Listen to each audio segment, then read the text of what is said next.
Hello everyone, welcome back to my class. My name is Tanya Khan Saifi and I'm a BSc Nursing student of 4th semester. In today's class, we are going to study UPSC Net Physics previous year question paper, तो which are very important for your exam. तो अभी हम start करते हैं इसको. इसमें सारे मैंने PYQ ही आपके लिए लिए हैं, ठीक है. तो ये आपके 2025 के PYQs हैं. Okay, so let's start the video. तो सबसे आपका फर्स्ट जो क्वेश्चन है ये हम स्टार्ट करते हैं. समतल दर्पण की फोकल लंबाई क्या होती है? तो ये आपके ओरिजिनल PYQ हैं, आप जाके चेक कर सकते हैं किसी भी साइट पर. ये मैंने भी प्रिपेयर किए हैं. मुझे लगा कि एक बार PYQ पे आप नज़र डाल लेंगे तो उससे क्या होगा कि आपका PYQ ही रिपीट होते रहते हैं आपके एग्ज़ाम में. तो PYQ आपके लिए बहुत इंपॉर्टेंट होते हैं क्योंकि PYQ से 2-4 क्वेश्चंस तो आपके आते ही आते हैं. तो ये आपके सारे PYQ हैं. किस तरह का आपका पेपर होता है इस तरह आपको पता चल जाएगा कि किस तरह के फिजिक्स के क्वेश्चंस आपको एग्जाम में पूछे जाते हैं. ये डाउट भी आपका क्लियर हो जाएगा.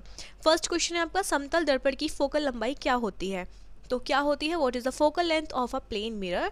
तो अनंत होती है, ज़ीरो होती है, दोगुनी होती है या फिर आधी होती है. ठीक है. तो जो आपका समतल दर्पण होता है उसकी जो फोकल लंबाई होती है ना, वो आपकी होती है इनफाइनिटी. ठीक है. तो प्लेन मिरर की जो फोकल लेंथ इनफाइनाइट होती है क्योंकि उसका रेडियस में जो कर्वेक्चर होता है वो इनफाइनाइट होता है. ठीक है. तो इनफाइनाइट आपकी फोकल लेंथ होती है यानी कि अनंत होती है. ठीक है. ऑप्शन नंबर 2, क्वेश्चन नंबर 2 की तरफ हम मूव करते हैं. तो निम्न में से कौन सा संबंध प्रकाश के परावर्तन से है? तो निम्न में से कौन सा संबंध जो है यानी कि रिलेशन ऑफ लाइट है वो परावर्तन से है? अपवर्तन, रिफ्लेक्शन या फिर डिफ्रैक्शन या फिर इंटरफेरेंस. तो परावर्तन का मतलब क्या होता है? परावर्तन का मतलब होता है कि लाइट का वापस लौटना. ठीक है. इसे कहते हैं हम रिफ्लेक्शन. जब लाइट किसी सरफेस से टकराकर वापस आती है तो उसे हम रिफ्लेक्शन कहते हैं. तो प्रकाश का परावर्तन किसे कहते हैं? अपना रिफ्लेक्शन. ठीक है. आगे बढ़ते हैं. ये सेम वही क्वेश्चन है निम्न में से किसका संबंध प्रकाश के अपवर्तन से है? तो अपवर्तन का मतलब आपका क्या होता है? अपवर्तन एयर जैसे कोई होता है ना, लाइट का बैंड हो जाना. ठीक है. लाइट का बैंड हो जाना यानी कि एयर से जो वाटर में, जब एयर से यानी कि हवा है और उससे हम वाटर में यानी कि पानी में हम लाइट भेजते हैं तो वो मुड़ जाती है यानी कि वो वापस आती है. इसी रिफ्रैक्शन है. ठीक है. तो इसका राइट ऑप्शन हो जाएगा रिफ्रैक्शन. ओके. चुंबकीय क्षेत्र का एसआई मात्रक क्या है? ये आपका लास्ट ईयर 2025 में क्वेश्चन पूछे गए थे.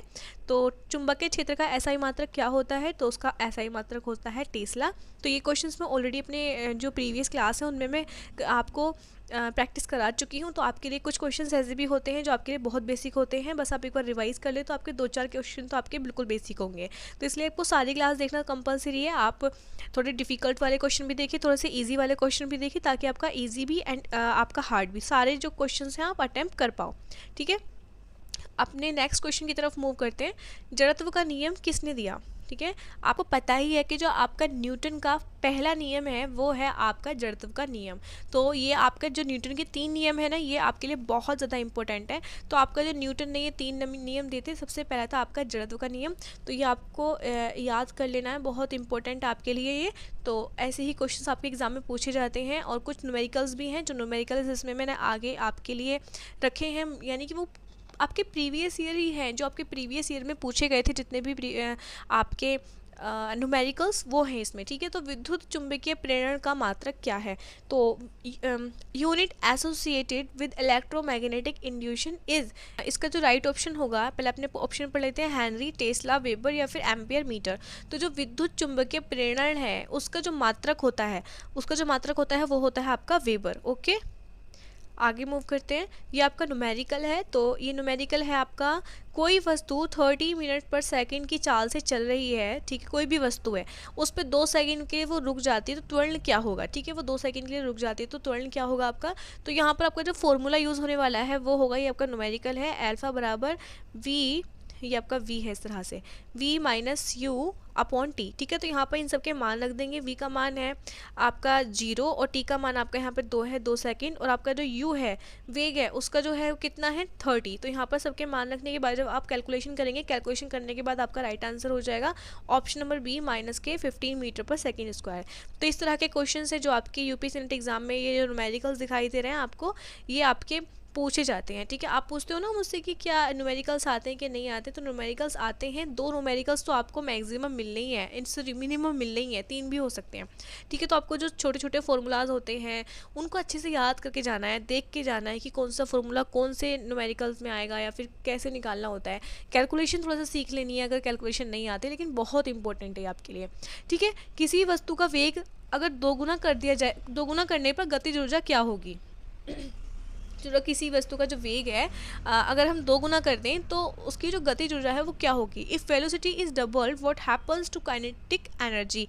ठीक है, दोगुनी होगी, 4 टाइम्स होगी, या फिर आधी हो जाएगी, या फिर समान हो जाएगी। तो अगर हम किसी भी वस्तु का जो वेग है उसे दोगुना कर देना तो आपकी जो आपकी गतिज ऊर्जा है वो आपकी 4 टाइम्स हो जाएगी, यानी कि 4 गुनी हो जाएगी। ठीक है, आगे मूव करते हैं। प्रक्षेप्य का अधिकतम रेंज किस कोण पर होता है। प्रक्षेप्य यानी कि at what angle is the range of projectile maximum. तो उसका जो आपका प्रक्षेप्य का जो अधिकतम रेंज कोण होता है ना वो होता है आपका 45 डिग्री, यानी कि 45 डिग्री। ओके, इसका राइट ऑप्शन होगा 45 डिग्री। 2 आवेशों के बीच की दूरी को दोगुना करने पर बल क्या होगा। जो 2 आवेश होते हैं यानी कि 2 आपकी वस्तु हैं, उन जो आवेश हैं यानी कि चार्ज हैं आपके, उनके बीच की जो दूरी है उनको दोगुना करने पर उनके बीच जो फोर्स होगा वो क्या होगा, दोगुना होगा, आधा होगा, 1/4 होगा, या फिर 4 गुना होगा। तो जो उनके बीच का जो बल होता है यानी कि इसका एक फॉर्मूला होता है F फाइनाइट 1/r²। ये आपका r², ये स्मॉल r होता है, r², ये आपका फॉर्मूला होता है। तो इसमें अगर जो आर है वो डबल होता है, तो इसमें ये कहा है कि जो आपके आवेश हैं यानी कि जो 2 चार्ज हैं उनकी जो हम दूरी है उसको हम दोगुना कर दें तो उस पर बल क्या होगा। तो उसका जो बल होगा वो होगा आपका 1/4 यानी कि 1/4। ठीक है, तो ऑप्शन नंबर सी यहाँ पर करेक्ट हो जाएगा। ओके, फैराडे का नियम किससे संबंधित है। फैराडे का नियम किससे संबंधित होता है। Faraday's law is related to, तो विद्युत चुंबकीय प्रेरण के नियम से आपका फैराडे का जो नियम है वो है संबंधित है। देखिए अभी रात के मैं यहाँ पर टाइम दिखाती हूँ आपको, कितना हो रहा है टाइम। यहाँ पर टाइम आपको दिख रहा है, नहीं दिख रहा है, 1 मिनट रुकिए, 1 मिनट टाइम। ठीक है, तो यहाँ पर टाइम हो रहा है 10:12। ठीक है, रात के। और मैं अभी क्लासेस मतलब अपना मैं कॉलेज से आई हूँ, फिर उसके बाद अपना खाना वाना खाया है, थोड़ा सा PDF प्रिपेयर किया वहाँ से आने के बाद, तो थोड़ा सा मेहनत लगती है एक वीडियो बनाने में, आप तक पहुँचाने में। तो मैं चाहती हूँ कि आप प्लीज़ वीडियो को लाइक कर दें, अगर चैनल पर नए हैं तो सब्सक्राइब कर दें। आप मेरे साथ सीखेंगे कि कैसे आपको मेहनत करनी है, कैसे आपको आगे बढ़ना है, कैसे आपको डिमोटिवेट नहीं होना है, नेगेटिविटी अपने दिमाग में नहीं पालनी है। सारी चीज़ें आप मेरे साथ आगे बढ़ेंगे, मैं ये वादा करती हूँ, आपको बिल्कुल भी डिमोटिवेट नहीं होने दूंगी। मैं चाहती हूँ कि आप मेरे साथ ऐसे ही कनेक्टेड रहें। अगर आप मेरे पुराने सब्सक्राइबर्स हैं तो आपका फिर से मेरे चैनल पर स्वागत है।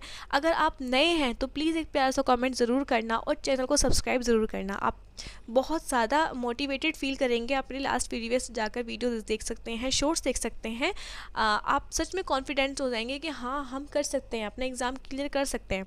तो इसलिए आपसे रिक्वेस्ट है कि प्लीज़ चैनल को सब्सक्राइब ज़रूर कर देना और एक प्यारा सा कमेंट कर देना, क्योंकि अभी इस वक्त मेरी आवाज़ से आप पता लगा सकते हो कि मुझे कितनी ज़्यादा मतलब प्रॉब्लम हो रही है, थकान हो रही है, लेकिन फिर भी मैंने सोचा कि ये वीडियो आप तक जाना बहुत ज़रूरी है। अगर इस वीडियो में कहीं मिस्टेक होती है तो आप मुझसे बहुत ही पोलाइटली मेरे कमेंट बॉक्स में कर सकते हो कमेंट कि दी आपसे वहाँ मिस्टेक हुई है। मैं हर चीज़ के लिए हर चीज़ के लिए रेडी हूँ। मैं अपनी कमी मैं गिनवाती हूँ, खुद सोचती हूँ कि मेरे में कोई कमी निकाल रही, मैं उनको इम्प्रूव करूँ, ताकि मैं कमी निकल के उन कमियों पर मैं काम करूँ और जो सारी कमियाँ हैं मैं उनको पूरा करूँ अपने अंदर। तो इसलिए इसमें कोई भी शर्म वाली बात नहीं होगी। अगर आप मेरे वीडियोज़ में कमी निकालेंगे तो मुझे बहुत अच्छा लगेगा, ताकि मैं उन पर आगे चल के काम कर पाऊँ। तो थैंक यू सो मच। अगर आपने सब्सक्राइब कर दिया है तो आगे बढ़ते हैं।